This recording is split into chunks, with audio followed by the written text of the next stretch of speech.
Hi hello வணக்கம் நண்பர்களே. நான் நல்லா இருக்கிறேன். நீங்கள் எப்படி இருக்கீங்க? தேனியில் உள்ள சுந்தரம் தேட்ரு பக்கத்தில் தான் எங்கள் அண்ணன் வீடு. அங்கே உள்ள கொல்லை தான் இது.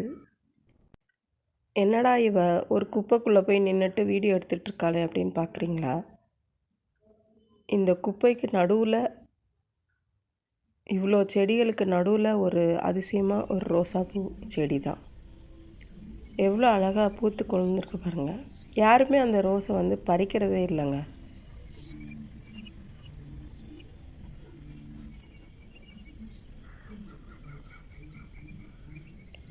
முக்கியமாக அடுத்த ஒரு செடி காமிக்கிறதுக்கு தான் இந்த வீடியோ.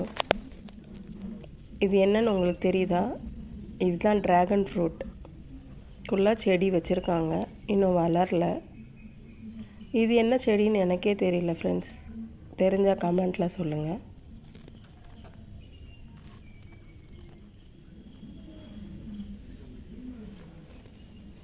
இதுதான் தாத்தா பூன்னு சொல்லுவாங்க.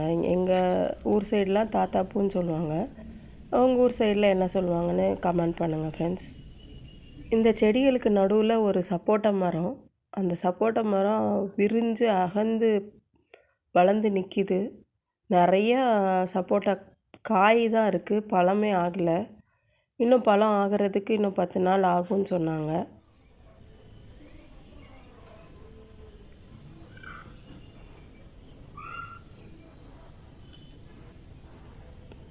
வெயில் காலத்தில் நிழலும் தரும், ருசியான பழங்களையும் தர்றது இந்த சப்போட்டா மரம் தாங்க.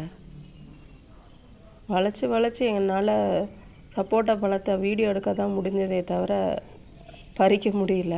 ஏன்னா எல்லாமே காயாக இருந்தனால.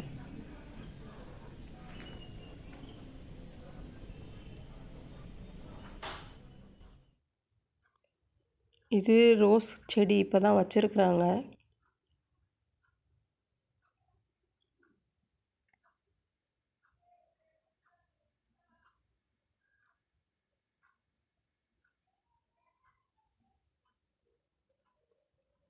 இது டேபிள் ரோஸ், உங்களுக்கு தெரிஞ்சிருக்கும். இந்த பதிவு உங்களுக்கு பிடிச்சிருந்தா ஒரு லைக் பண்ணுங்கள், ஒரு கமெண்ட்டை போடுங்க. நன்றி நட்புகளே.